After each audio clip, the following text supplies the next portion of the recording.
Naam, asante kwa kuendelea kutuchagua. Ni wasaa habari za biashara na uchumi. Mimi ni Eden Bahati. Wajumbe wa kamati ya utekelezaji ya Umoja wa Wanawake Tanzania UWT wamesema ujenzi wa uchumi jumuishi ni sehemu ya utekelezaji ya Irani ya Chama cha Mapinduzi CCM, huku akiwahimiza viongozi kuwafikia wananchi na kuwawezesha kiuchumi zaidi. Taarifa zaidi na Jimmy Mengele. Kauli hiyo imetolewa na mjumbe wa kamati ya utekelezaji ya UWT Taifa, Subira Mgaru, katika ziara yake ya kikazi mkoani Morogoro, ambapo amesema vikundi vinavyonufaika na mikopo ya 10% vifuatiliwe ili maendeleo yanayotokana na mikopo hiyo yaonekane. Ilani yetu iliyoahidi kujenga uchumi jumuishi, lakini kuwezesha pia makundi mbalimbali. Kinachosemwa 10% na sasa 15%.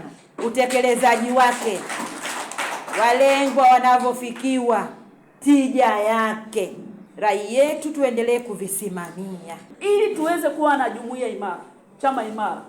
Ni sharti twende pamoja, kila mmoja aone umuhimu wa wenzake. Nao baadhi ya wabunge wa viti maalum mkoa wa Morogoro wamesema mikopo hiyo imeleta tija kubwa kwa wananchi wengi, huku wakiwahimiza kuendelea kuitumia fursa hiyo kuinua uchumi wao. Mikopo hii imewanufaisha watu mbalimbali, ambapo watu wakipata mikopo pia wanaajiri wenzao. Kwa hiyo imesaidia vijana, wanawake kuweza kupata ajira. Kwa hiyo wachangamkie mikopo, wakachukue mikopo, wawe na mipango mizuri, wafanye biashara, wajiendeleze. Muda wa kusubiri, muda ni sasa. Jimmy Mengele, Channel 10, Morogoro. Wakulima wa vitunguu katika eneo la Karobe nje kidogo ya mji wa Mbeya wamesema upatikanaji wa mbolea ya ruzuku umeongeza tija kwenye kilimo cha zao hilo, ambapo baada ya matumizi ya mbolea hiyo uzalishaji umeongezeka hadi gunia 140 kwa heka ikilinganishwa na gunia kabla ya serikali haijawapatia mbolea hiyo. Taarifa zaidi na Rose Chapewa. Katika mkoa wa Mbeya, zao la vitunguu limekuwa likilimwa kwa wingi katika eneo la Igomelo wilayani Mbarali, na kwa mara ya kwanza limeanza kuzalishwa katika bonde la Karobe nje kidogo ya mji wa Mbeya. Nimezungumza na baadhi ya wakulima ambao ndio wanzilishi wa zao la vitunguu katika eneo hilo. Wanasema kwa sasa wanao uhakika wa soko hadi nje ya nchi. Vitunguu kwa kweli ni kizuri. Tumepanda toka mwaka jana, tumepata mafanikio makubwa, na ndio maana tumerudia tena kwa awamu ya pili. Nikilima heka moja nina uhakika wa kupata milioni 15.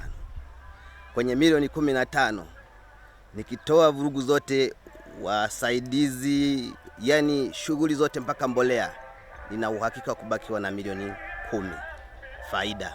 Baadhi ya kina mama wanasema kilimo cha vitunguu kimewatengenezea ajira na kusaidia kujikimu kimaisha. Katika kupanda vitunguu kumenisaidia vitu vingi. Moja, nimeweza kumsomesha mwanangu. Pia inanisaidia kuendesha maisha ya kila siku.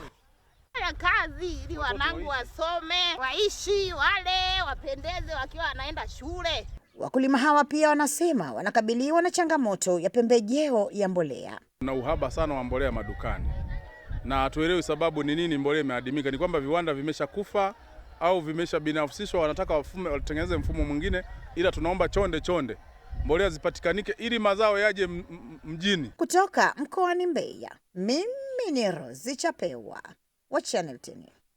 Asante Rose Chapewa kwa taarifa hiyo. Wawekezaji kwenye sekta ya benki nchini wamezungumzia mazingira ya biashara yaliyopo hapa nchini na kuipongeza serikali kwa kuweka mazingira hayo ambayo ni wezeshi, huku akiwapongeza kuwepo kwa mazingira mazuri ya uwekezaji pamoja na kuongezeka kwa uelewa wa wananchi kuhusu matumizi ya huduma za kidigitali. Wakizungumza jijini Dar es Salaam wakati wa uzinduzi wa huduma za kifedha kidigitali, baadhi ya wadau wa sekta ya benki wamesema kuwa maendeleo ya teknolojia, sera rafiki za uwekezaji na ongezeko la matumizi ya mifumo ya kidigitali yamechangia kwa kiasi kikubwa kuboresha upatikanaji wa huduma za kifedha na kukuza uchumi. Aidha, wameeleza kuwa kuendelea kuwekeza katika ubunifu wa huduma za kidigitali kutarahisisha miamala ya kifedha, kuongeza ujumuishi wa kifedha na kuwapa wananchi fursa zaidi za kushiriki katika shughuli za kiuchumi. So Financial Inclusion Tanzania inaendelea kuwa na wadau kama sisi.